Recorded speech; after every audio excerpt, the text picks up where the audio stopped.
সে দেখি বলছে দেবো দেবো দেবো দেবো, ডিম দেবো, পেঁয়াজ দেবো। ওরা কিন্তু দেশটা অনেক বড়, কলিজাটা কিন্তু এতটুক। ওর খোদ নিজে বাঙালি শব্দটাকে কিভাবে বলেছেন? অমানুষ বলেছেন।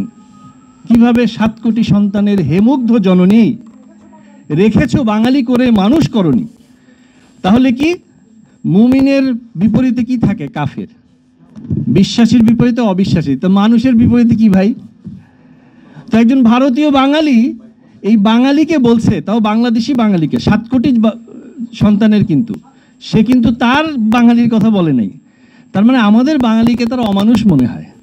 তো এই কারণে তারা বাঙালি জাতীয়তাবাদ চাপিয়ে দিতে চেয়েছিল। আলহামদুলিল্লাহ শহীদ রাষ্ট্রপতি জিয়াউর রহমান বাংলাদেশি জাতীয়তাবাদ এবং বহুদলীয় গণতন্ত্র আমাদেরকে উপহার দিয়েছেন, আমাদেরকে বুঝাতে শিখিয়েছেন।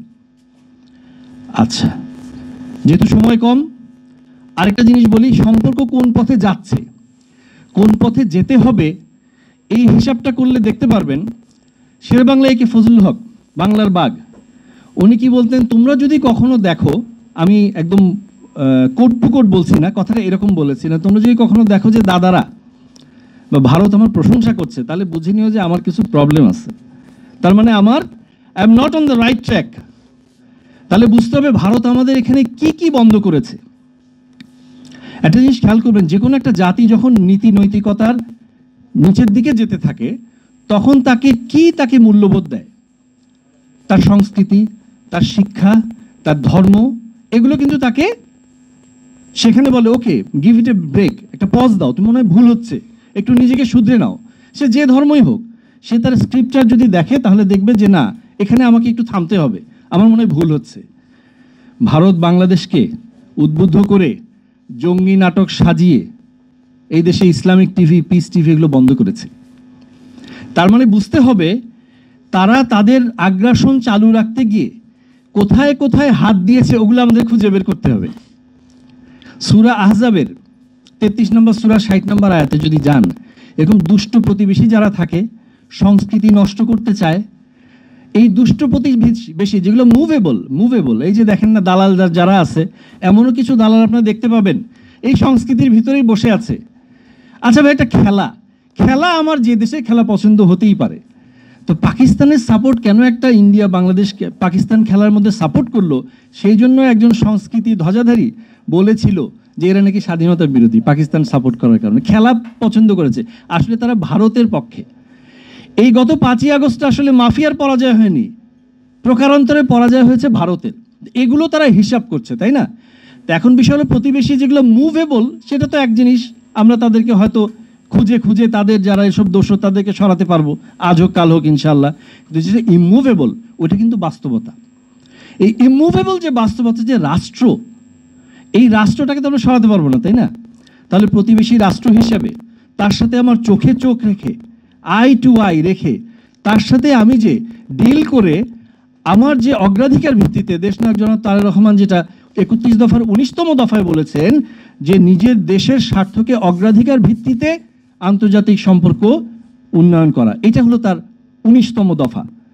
তো সেইভাবে যদি আমরা সামনে যেতে পারি, ইতিহাস যদি দেখি, তাহলে কি দেখি? মুক্তিযুদ্ধের সময়, সেদিন আমাদের আগামী দিনের রাষ্ট্রনায়ক বলেছেন, মুক্তিযুদ্ধের সময় একটা দল শুধু মৌজ মাস্তি আমোদ প্রমোদ করেছে কলকাতায় বসে, আরেকটা দল কি করেছে? স্বাধীনতার বিরোধিতা করেছে। তাহলে আমরা বুঝতে পারছি যে ওই আগ্রাসী শক্তির সাথে আই টু আই রেখে আসলে যারা ডিল করতে পারবে, সেটা একমাত্র বাংলাদেশ জাতীয়তাবাদী দল বিএনপি। সবশেষে একটা জিনিস বলতে চাই, যেটা অন্যান্য বক্তারা অলরেডি বলে গেছেন, সেটা হলো সম্পর্ক কোন পথে যদি আমি বলি, তাহলে এগুলো থেকে শিক্ষা নিয়ে আমার মনে রাখতে হবে ওরা কিন্তু দেশটা অনেক বড়, কলিজাটা কিন্তু এতটুক। কিভাবে দেখেন, বেশি দিন হয় নাই, ওরা কিছু না দিলে নাকি আমরা চলতে পারবো না।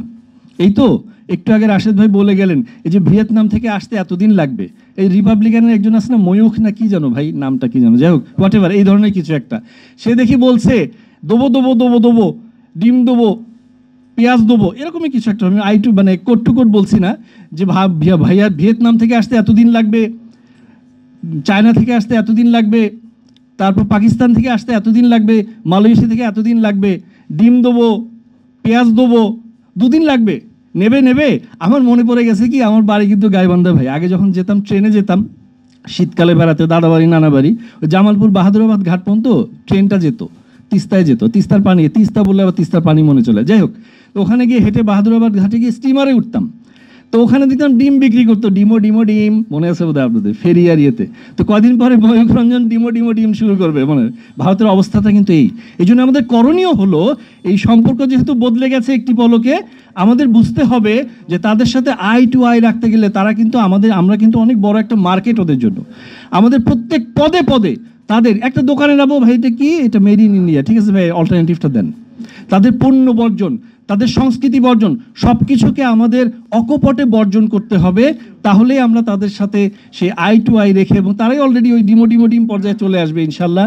পরিশেষে সবার সুস্বাস্থ্য দীর্ঘায়ু কামনা করে আজকের এই আয়োজনের জন্য খুবই সময় উপযোগী এবং খুবই প্রয়োজনীয় একটা জিনিস, খুব মানে একদম রাইট ইন টাইম এটা নিয়ে আসছি, এই জন্য সবাইকে ধন্যবাদ দিচ্ছি আবারও আপনার